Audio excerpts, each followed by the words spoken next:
Good evening, everyone, and welcome to this Sunday's edition of Speak Your Mind with Larry Cox.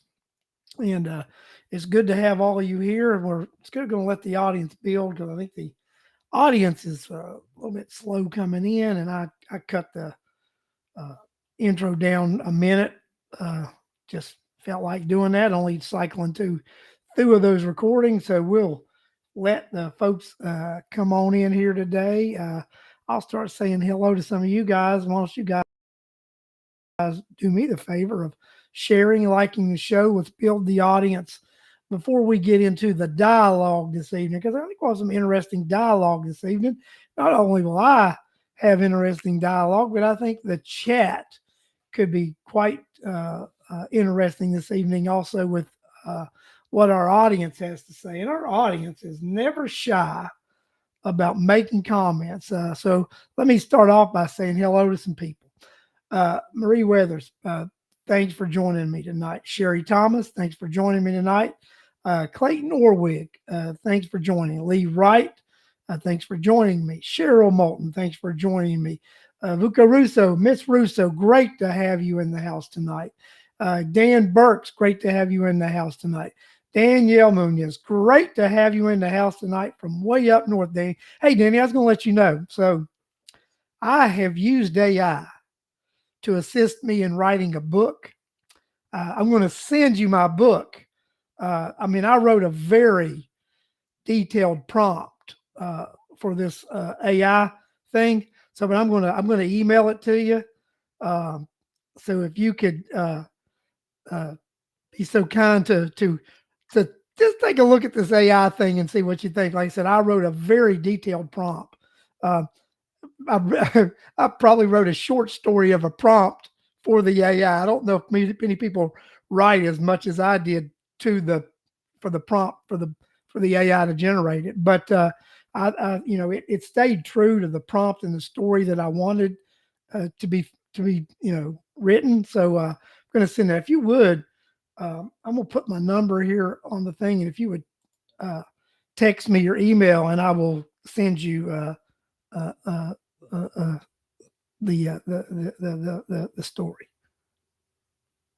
Sick.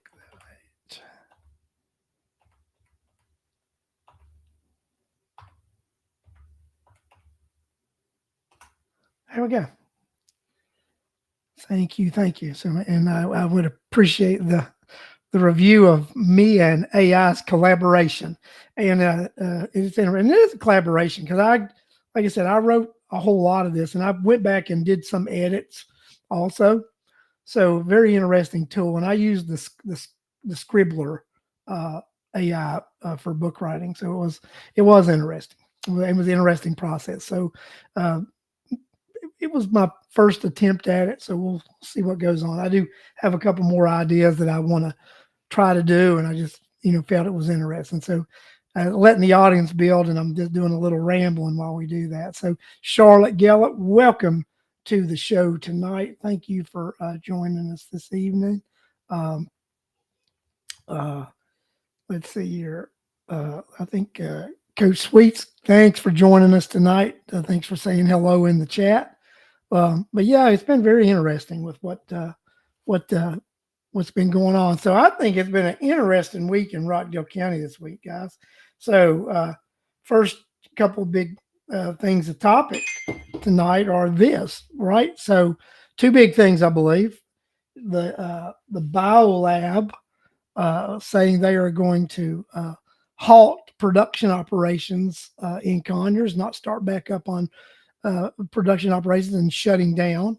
And then we had Governor Kemp veto SB 238. So I think we will talk about both of those things this evening, and then we'll talk about a few other things that are going to be happening local that you guys can go out and check out yourselves this coming week and to next weekend. So very excited about everything that's going on here in good old Rockdale County. And I am actually silencing my phone because you know how it goes. That thing will end up ringing if And Danny, I got your text and thanks for the email. And I will be sending you that email here probably after I get off of the show this evening. I'll forward you the email. You don't have to read the whole.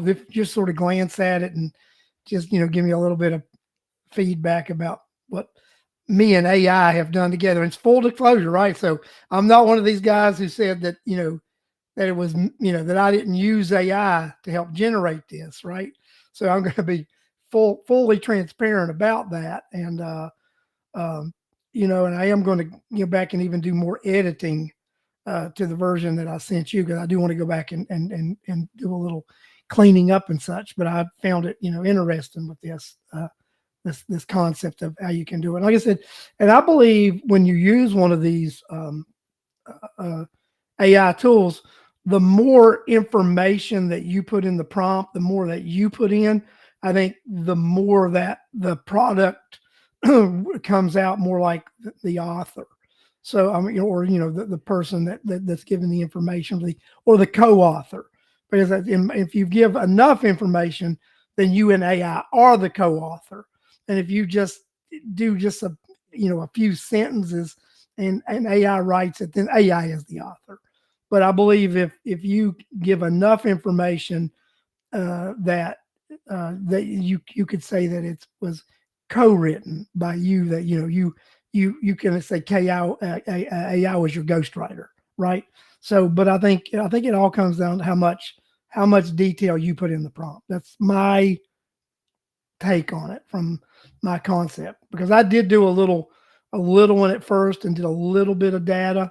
Um, and it was not what I was like, yeah, that's not really good. So then I just put a lot of data out there, a lot of prompting about, what, I thought the beginning should be, the storyline, the build up. I mean, the middle, the end. I mean, so I put a whole lot into it, and I think it came back a pretty good product.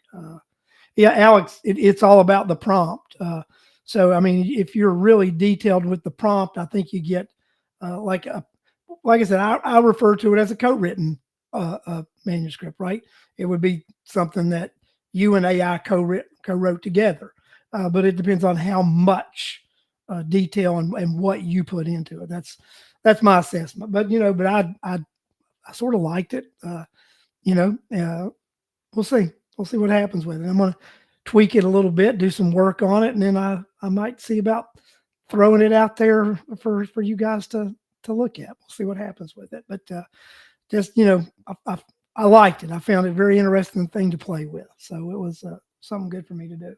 So like I said, we discussed a little bit ago, the audience is building pretty good. So this week we had BioLab deciding they're going to shut down their Conyers production facility.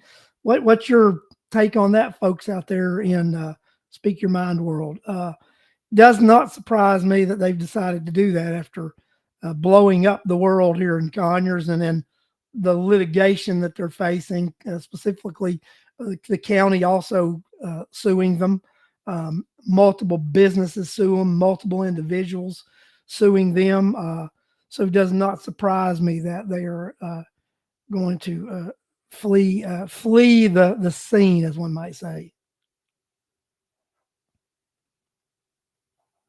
So Alex said he wrote a song that he did the lyrics and the chord progression, and it did the rest. And that, like I said, same with this book idea I had. It was a very detailed prompt, uh, and I thought it was, I thought AI did a really good job of generating, the rest. And then, like I said, and then I also with this AI with this Scribbler, I've got the ability to go in and actually edit and such also, which I'm going to do. I've done a little, but you can really go and you give a really good prompt. It puts you a product out that I think was what the author was looking at, or co-writer, and then you can go back and even actually make it more of your own by editing even more of the version that was generated. So it's what I plan on doing. So it was very interesting concept. So the BioLab we put out there, right? So interesting. So Danny said Alex wrote a really good song. So this is like I said, AI is just crazy with what it'll do and how it'll do things. And me and one of our estimators have been using AI here recently to help estimate projects because we've been using an estimating AI, and we've been giving it details about jobs, asking it about certain specifications in certain regions and states and areas. And we're doing our own takeoffs and stuff, and then we're comparing it with what our estimate and bids would be compared to what this AI thing would be. I'm going to be honest with you. AI is trying to put me out of my estimating portion, which I don't mind. Don't mind doing that at all. So it's interesting, right? So that estimating AI stuff was really, really on target for what we were looking at when we did our estimate, and then with the detail the prompt we provided the estimating AI, and like I'll tell you, it was very close to what we'd come up with, doing it manually in the way we do it. So we found it interesting. Yeah, Clayton Orwig, great point. The risk of biolab is the product, whether or not it was produced or stored. And that's the thing. We all got to remember that was a warehouse that blew up. That was a storage facility that blew up there, that large warehouse. So Clayton, you're right on the mark with that. And I was waiting for somebody to come up with that, right? So as long as they're going to store a product there and distribute from there, it being a distribution facility makes it just as dangerous as a production facility, in my opinion. So I don't think we I don't think we lessen any danger by not producing, as long as we have a production facility. I mean, not a production, but a storage and distribution facility. You still run the risk of this happening because this is what actually blew up. It was the warehouse that blew up that was storing the chemicals. So we're still back to point A when it comes to that. And that's what I believe. It's doesn't change anything as far as what danger lies there. And then Scott Smith was on the show the other day, and he talked intensely, just with his concern of what the toxins and those levels are in that area right now, and the fact that they're just so much higher than the Ohio disaster, and and we don't know yet what that means, because the future will tell. And if I'm not mistaken, Scott is going to be back this week, I believe, on the 21st to have a town hall. And I think I saw that right before I came on air and really didn't grab the information. So if somebody watching wants to throw that in the chat, where Scott will be having that town hall at this week, it would be greatly appreciated, because Scott always has a valid information, and he doesn't say things that he can't prove, and he doesn't like to just throw out hearsay. Scott likes to back up what he says with data. So I really enjoy what Scott does. I will, just anybody wants to know, will not be at that town hall this Wednesday, the 21st. I will be at the Rockdale County graduation ceremonies that will be being held on Wednesday, the 21st, all day long. I think my first one's at 9:30, second one's at 2, and the third one's at 6. So I will be attending all three of the graduation ceremonies for the Rockdale County High Schools this coming Wednesday. So I wish I could be at that town hall, but won't be there. But I do understand that the county will be having a town hall on the 20th, and I believe it's at 6 p.m. and going to be at JP Carr. So Charlotte or Corliss, somebody that's in here, if you want to correct me if I'm wrong about the time. I know the location I'm correct about JP Carr, and it'll be on the 20th, which will be Tuesday and I believe it's 6 p.m. So, but if I am incorrect regarding the 6 p.m., would someone please correct me regarding that? But I think the location of the date is good. And let me just tell you, True Celebrity has just entered the chat, and I have to stop the show to say hello, Mr. Donald Ferguson. Donald, whether you guys know it or not, has filed paperwork to run for Senate 43 this coming 26 election. And I have always been a Donald Ferguson fan, and I just want to be the first ones to let you guys know I will be supporting and endorsing and actually campaigning side by side with my friend Donald Ferguson as he takes this run for this Senate seat. And Donald and I have talked, and Donald will be coming on the Speak Your Mind show here in the near future to discuss his vision for Senate 43, in particular Rockdale County. Now, you guys do know Rockdale County is the majority of the Senate district. So it would only make sense that Rockdale Countyans would rally behind a Rockdale Countyan and Rockdale County get that Senate seat, so we would have that representation coming from Rockdale County, because it only makes sense. Now, when you look at the majority of the Senate's districts, seats that are all over Georgia, the vast majority, 90-some% of them, the senator that is elected comes from the majority vote of the area in that district. So Rockdale County should be no different. Rockdale County does possess the majority of the votes of that Senate district. And in my opinion, we should have the senator of that Senate district come from there. And from word is on the street, from what people call the street committee, that Senator Anderson won't be running for that seat coming up in 26. Word is that she will be putting her hat in the ring for David Scott's seat, which we understand David Scott will not be seeking re-election. That's also the word on the street. So I believe there will be some state senators in this region that will be vying for that House seat. And what, from my understanding, is Senator Anderson will be one of those individuals vying for that congressional seat. And if I'm mistaken, I think other people may have heard that also. So if anybody else has heard that, then you're feel free to back me up on it, right? So, but just so everybody knows, I will be supporting my good friend Donald Ferguson in his race for that Senate seat, and that's what I intend to do. Yes, Anderson, the seat right now that Anderson currently holds, Senate 43.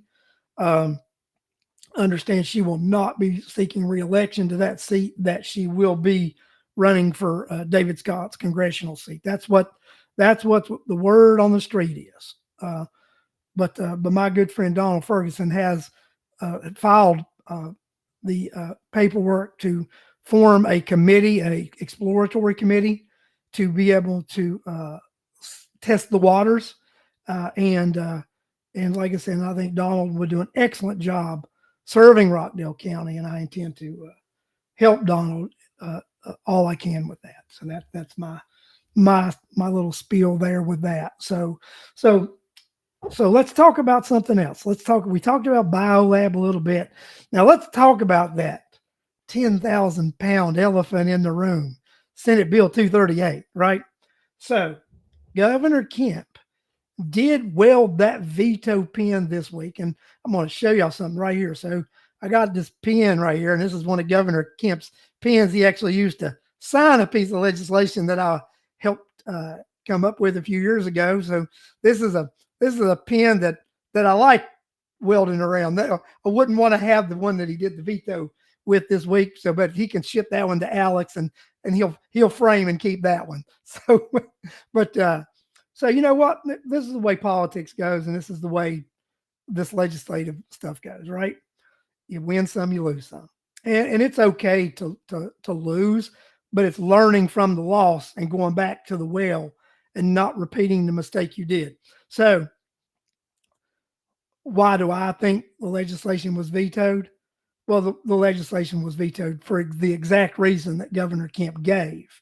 The legislation was vetoed because the legislation did shorten the term of the chairperson from 4 years to 2 years, making them a part-time commissioner during the middle of their elected term, and that was a part of the bill that I didn't agree with. But in chess, sometimes you sacrifice the queen to get the alternative to win the board. Well, I'll be real with you, and people might get a little bit feelings hurt, but I was willing to sacrifice the queen to checkmate. That's just me, right? But that's not everybody. So what I look at is this, right? So I think our delegates will, House members and Senate will go back and look at this, and they'll say, okay, this is what we need to do for people to feel comfortable with this, and for the governor to feel comfortable with it next year and not veto. Because the governor did say go back to the drawing board with it. He didn't tell him not to do it again. He said think about it and go back to the drawing board. So I think next year you'll have this legislation reintroduced. It'll be with the districts. It'll be the chairperson keeping the authority of the chairperson until the 28 election. And then in 29, that'll be when they would start the part-time and elect a chairperson from within. And then they would have the county manager portion in that also. So it is what it is. I mean, but this is the thing about it. When they introduced this legislation, this commission administration is not going to support that legislation either, because they don't want an expansion, no matter what it looks like, because this commission has stated they wanted a year to show you that 3 people who listened to the people could do the job. So that was the thing. 3 people could listen to people and do the job. They don't want to expand the board. And the reason that they don't want to expand the board is they don't want to have those other couple people in there to slow down what they want to do. They want one person to agree with another person, lickety split, let's make it happen. Like, again, I've said this and I firmly believe this. A 5-person commission, I don't believe we would have had the hole in the ground and the war zone in Old Town Conyers right now. And I think that what we need to do is, look at administrations. So I'm going to talk about administrations a little bit. I'm going to talk about, first, let me talk about Brian Kemp. Y'all remember Brian Kemp was elected governor first time in 2018. When Brian Kemp was elected governor in 2018, Nathan Deal, who was also a Republican, was the governor and had a staff intact. He had a chief of staff. He had, financial advisors. He had all these people in place in the executive staff. Did Brian Kemp keep his staff when he became governor? No, because he didn't want things to keep going in the same direction as those bureaucrats who were there under Kemp. So he changed the bureaucracy so that he could get things done the way he wanted them done. So that's what happened, right? So that's the thing that he did. I'm going to go even a little deeper with this. When Donald Trump was elected president in 2016, did he keep Barack Obama's executive staff to be his executive staff? No, he did not.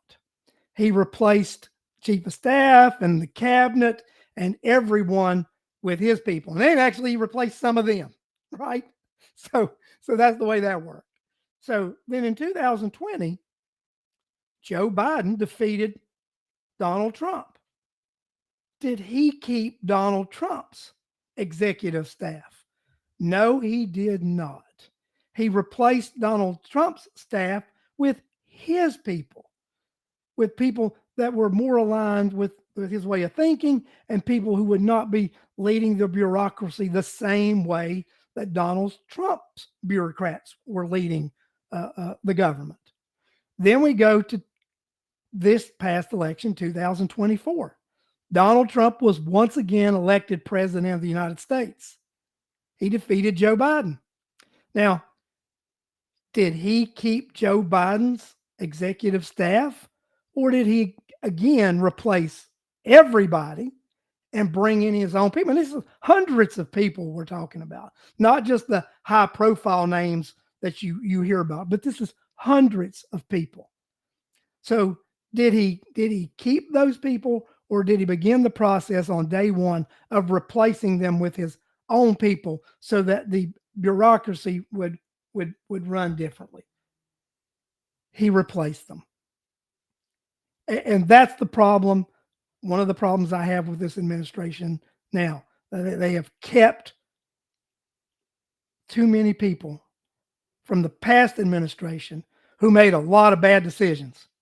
And a lot of those bad decisions weren't bad decisions that were originated from the three commissioners, but they were ideas that were originated from the bureaucratic staff that were implemented by the county and the commissioners.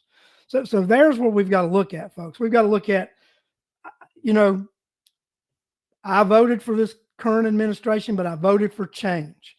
And part of that change was changing the people behind the scenes. So no, I'm going to get, people are, I'm fair game here too, because I'm an elected official also, right? I ran on certain things that I said that I would like to do if elected. So, one of the things that we talked about was I thought we needed a different direction at the superintendent level. And I think if you look at superintendent level in January and now, different superintendent, and things are being run differently in the school system.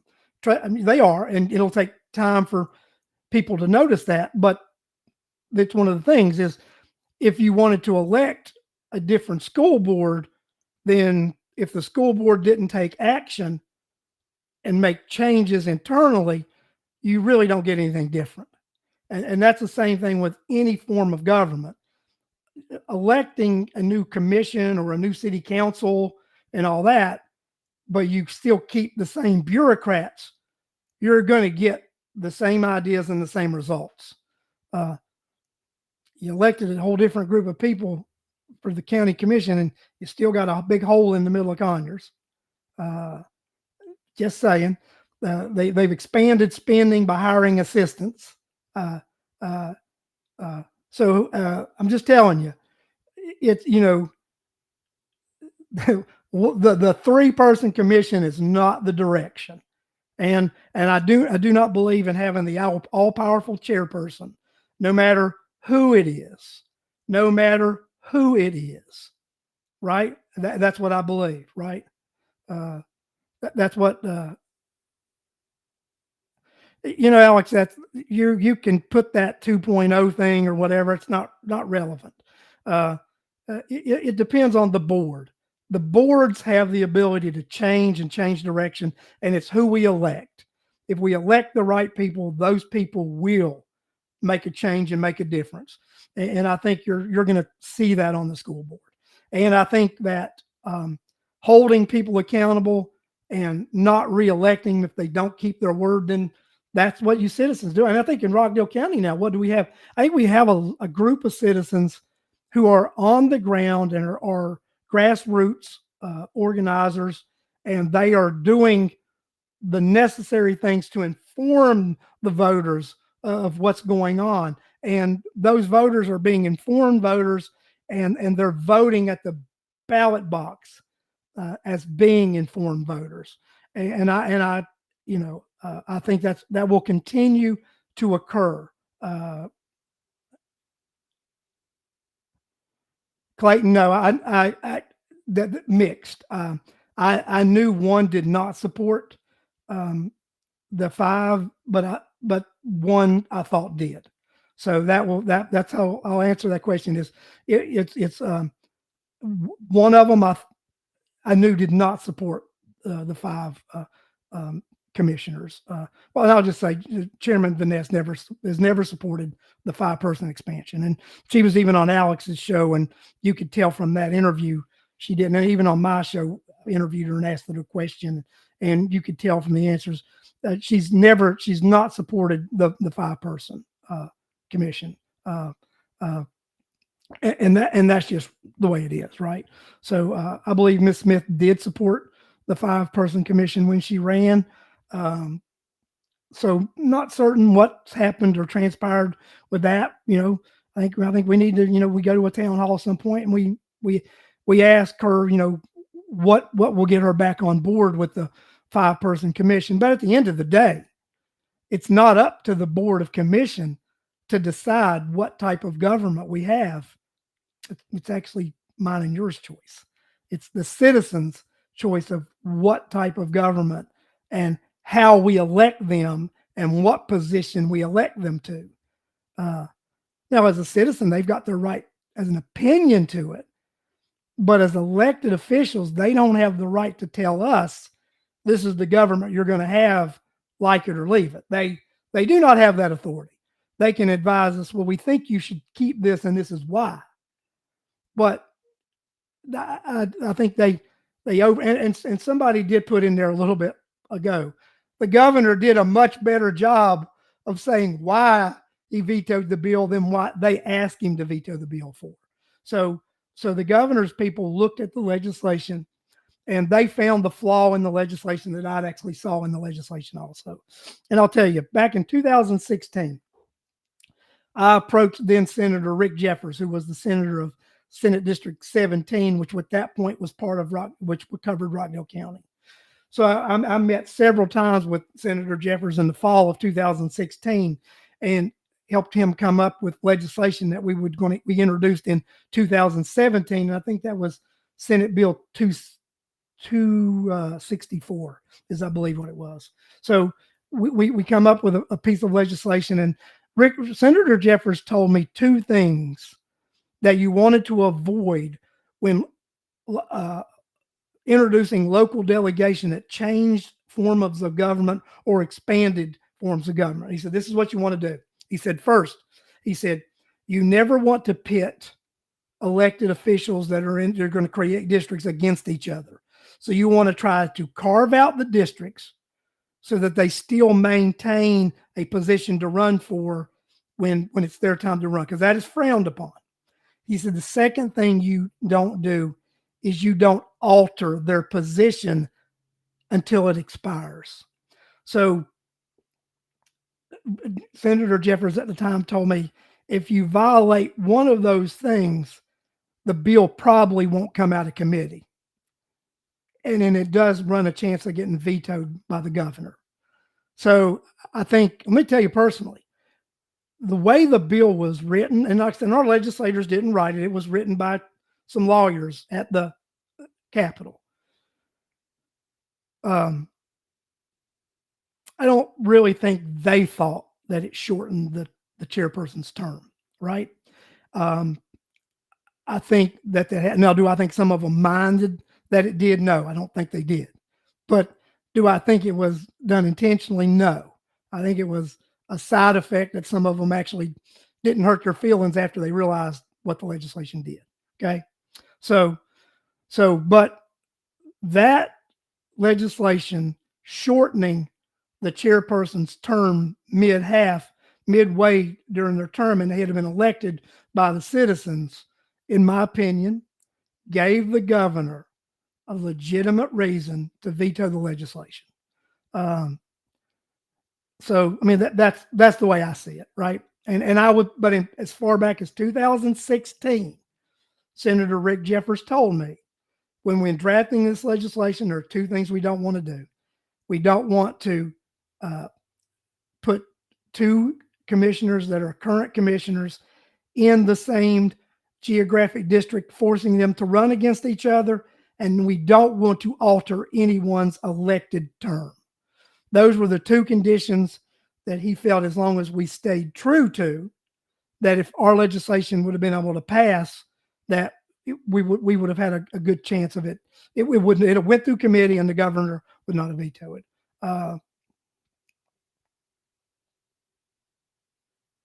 So, I mean, Catherine, I just explained how if you keep those certain parameters in place, I'll tell you, I believe if the legislation had been written in a way that it did not shorten the chairperson's term, the governor probably wouldn't have vetoed it, because it would have been a stretch to then find a reason to veto it.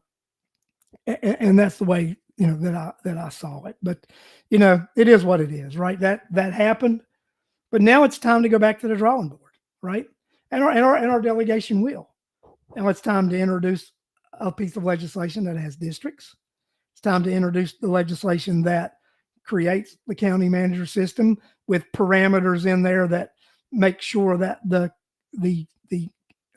Board of Commission writes the policies and the rules, and the county manager can only act upon the direction given by the board. And then also we do not shorten anybody's term. And I think that's what we do. And that's what we do. So, and then we move forward with that. So, but, and this is what we do. This is how we look at this, right?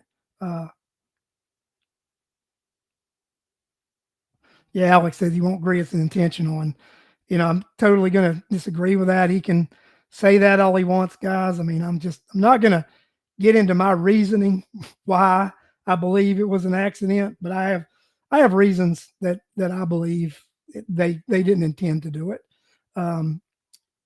First of all, they didn't write the bill. And they were not able to write a good enough prompt to get that kind of bill. Just what I believe, right?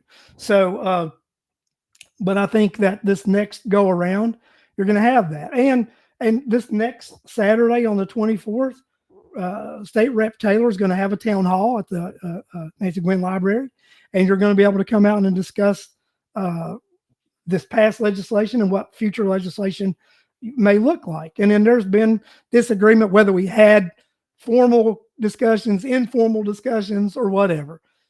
For the last 9 years, I have been involved in numerous, just so many conversations about expansion and town halls. To say that it wasn't discussed, it has been discussed. It has been discussed over and over and over again. And it will continue to be discussed over and over and over again for the next year until this legislation is brought up again at the state legislature. And we'll see what happens with it this next go around and what the bill looks like. And, but I am going to go to the town hall next Saturday, because I do want, citizens to come out and want to hear what people have to say. Because it'll be interesting to hear what people have to say. Because I mean, I've talked to countless people, and that's one of the things, guys, I'm out there in the community. I mean, I've had booths in the past at events, my own town halls. I have countless phone calls and emails, people just reaching out to me about this is one of the issues that I get phone calls about and emails all the time, right? So this is a conversation I have had with countless Rockdale County residents. And I think the biggest divide is upon whether there should be a county manager or not. And I think it's the advantage goes to the people who want it. Now, is it as high an advantage of the people who want 5? No, but it's still a majority of the people who I've discussed this matter with who would like to see a county manager. I think the system works very well for the city. There are other neighboring counties that you see this system working very well for. I think one of the reasons it doesn't work very well in Newton County is because you have the county manager and you have the full-time chairperson, and they're always at odds. That's why I think the Newton County model is somewhat of a failure. Now, I wouldn't be object to a part-time elected county chair. Cut that salary down to that, a little bit above what those other part-timers get because they're the chair, and elect them the chair and elect them part-time. If that's what somebody wants, that's a great compromise, right? Part-time chair, and then and then limit what they can do.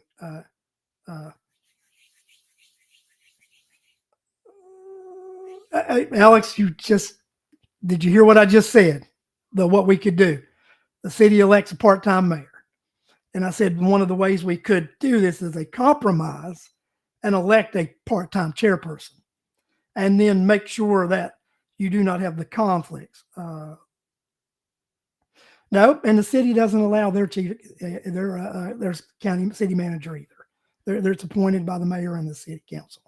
So that's the way that works, right? So it's nothing more. As long as you have a good grip on it, you're able to give good directions, and that person works for that board. And if they don't follow that board's direction, then they no longer have a job. And not a bad deal. Yeah, part-time chair of 5. There are several. Henry County does that. Henry County elects a chairperson, but they're part-time. So, and you can do that. You can elect a chairperson at large. You could have 4 districts, and the at-large person and the chairperson be elected at large, but they also be part-time, and they don't have all the executive powers that the current. That's the true conflict with Newton County right now. Is you've got the part-time chairperson. I mean, not the part-time, but the full-time chairperson, and then you've got the county manager there, and there's conflict. So there's a way to eliminate that conflict and have a compromise and do that. And that's what government's all about, guys. It's all about coming to a certain thing, and you may have to compromise to get there. And when people aren't willing to compromise, then, I don't really look at them serious about governing or serious about getting a good result at the end of the day. If you're not willing to compromise, then you're part of the problem, not part of the solution. That's my personal opinion on it. You've got to be willing to compromise for there to be a good outcome. That's the way I look at it. So that's the way I see it. And that's the way I see it. And Alex, I don't see the 2016 legislation as being the perfect piece of legislation. I see what I just mentioned being the ideal piece of legislation. Four districts, at large part-time chairperson with a county manager, and having that responsibilities drawn up and tied to the resolution that will be voted on by the citizens. That's what I see as the ideal piece of legislation. But that's my opinion, just like that's your opinion, right? It's our opinions, but it's up to the voters of Rockdale County to actually get a piece of legislation, to get their delegates to introduce a piece of legislation, pass it, and then bring it to us to vote on it. And I think as long as we don't violate those rules and cut somebody's district or election time short, or alter their responsibility as the elected official for their term, or we try to pit people running against each other, there's no reason not to let that legislation come before the voters of Rockdale County for an up or down vote. And that's the reality of it. Any piece of legislation, if you get 60, 70, 80% of what you want, that's a good piece of legislation, whether other people think it is or not. It actually is. You get the majority of what you want in a piece of legislation, it's good legislation. And because it's compromise, legislation. And that's the way I see it. So the Scott Smith Town Hall is at 6 p.m. in Lithonia, correct? I'll look back and see. And I think it is over there, or Stonecrest or something, he said. So just, if you want to put that on the link here later on and people can look at it, and that way we'll see. But yeah, guys, that's about all I got to talk about tonight. Let me go look. I had a second page of notes, make sure I covered. I did. So, you've got Representative Taylor's Town Hall next Saturday at the library at 10 a.m. You've got the commission town hall this coming Tuesday at 6 p.m. at JP Carr. And then you've got on Wednesday at 6 p.m. somewhere over in the Stonecrest area, Scott Smith will be having a town hall regarding BioLab. And I'll find that information here, and I'll put a post up on the show link tomorrow regarding that, so that we'll have some details if somebody would want to go to that. But like I said, Wednesday I'll be tied up going to some graduations. But I appreciate each and every one of you for joining me tonight on this rendition of Speak Your Mind with Larry Cox. As always, it was great to have you guys on here, and that's what I always wanted to see. And it is just wonderful to. Mary said she saw 5:30 in the post about the town hall. Okay, over. I think is that the Scott Smith one?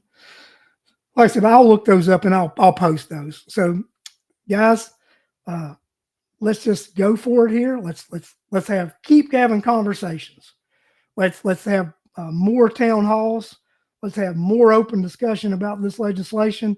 Let's bring a bill back in next year's session. And like I said, legislation, you just start from the drawing board and you craft a new piece of legislation and you just go after it.